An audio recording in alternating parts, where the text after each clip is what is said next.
I was called. France? Ça c'est l'Italie, la France c'est pas par là. Tu m'en montres? Et tu vas où? Briançon. Mon parcours de cinéaste, il est relativement classique dans le sens où j'ai commencé par des courts-métrages. Et ces 3 courts-métrages-là, entre 2013 et 2016-17, ont pas mal voyagé en festival, m'ont permis, comme je le dis, de rencontrer du monde et de rencontrer surtout les 2 producteurs de mon premier long-métrage, Les Survivants, qui m'ont fait confiance pour un 2e film. Faut pas rester là, je te dis, viens. Alors 43, c'est un film sur la faille derrière l'uniforme de police. C'est un film qui se déroule dans un centre de soins qui est inspiré du Courbat, qui est un centre qui existe réellement, qui héberge, accueille des policiers en dépression, en burn-out, qui souffrent d'alcoolisme, etc.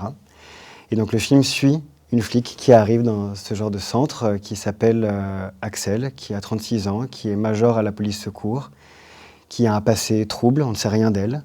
Et en rentrant dans ce parcours de soins, elle va rencontrer plein d'autres policiers qui souffrent d'autres maux, d'autres souffrances qu'elle. Et à la 20e minute, la colocataire avec qui elle partage sa chambre, Fanny, disparaît.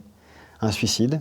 Elle va remettre en fait en cause ce qu'elle entend, parce qu'elle a vu des choses, parce qu'elle a entendu des choses. Et à partir de là, démarre une enquête à la fois psychique, collective, sur d'autres patients.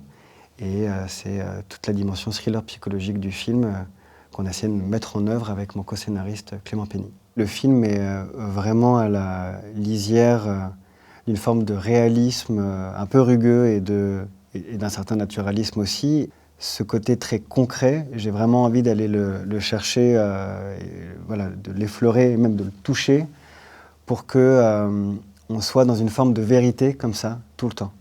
Et derrière, en fait, avec la narration, avec ce qu'emmène Axel, c'est toujours être dans l'incertitude, parce qu'au fur et à mesure qu'elle s'enfonce dans cette enquête et dans cette remise en question de la mort de Fanny, on va apprendre des choses sur elle qui vont venir nous dire « mais on commence à douter d'elle ». On est rentré avec mes producteurs dans une démarche auprès du ministère de l'Intérieur pour pouvoir faire une immersion. La directrice du centre de l'époque a accepté de nous ouvrir les portes du Courbat, comme pour moi un simple patient. En fait, le film était déjà là en étant sur place, dans le sens où de pouvoir échanger, de jouer au tarot avec des flics jusqu'à pas d'heure le soir, de pouvoir vivre de l'intérieur ce que c'était des groupes de parole, des séances de thérapie individuelle avec certains qui m'accordaient leur confiance pour que je puisse venir écouter. C'était sous mes yeux une puissance narrative évidente.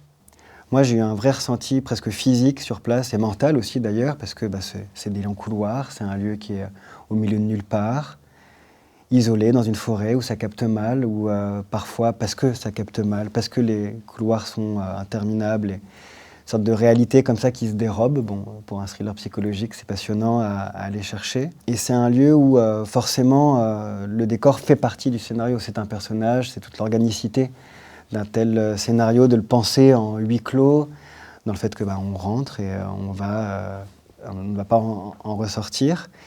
Et c'est un lieu passionnant qui, quand j'étais sur place, m'a confirmé le fait que ça pouvait en faire un film. Alors la Fondation Gann, déjà, j'étais hyper content, mais surpris aussi, parce que forcément, c'est très sélectif. Donc déjà, de pouvoir venir en plénière défendre le projet, de pouvoir en parler.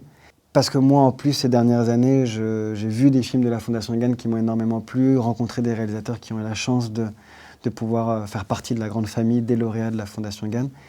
Et moi, je suis très heureux de pouvoir compter sur la Fondation Gann pour les portes que ça ouvre, les gens que ça permet de rencontrer, et puis le soutien que ça apporte.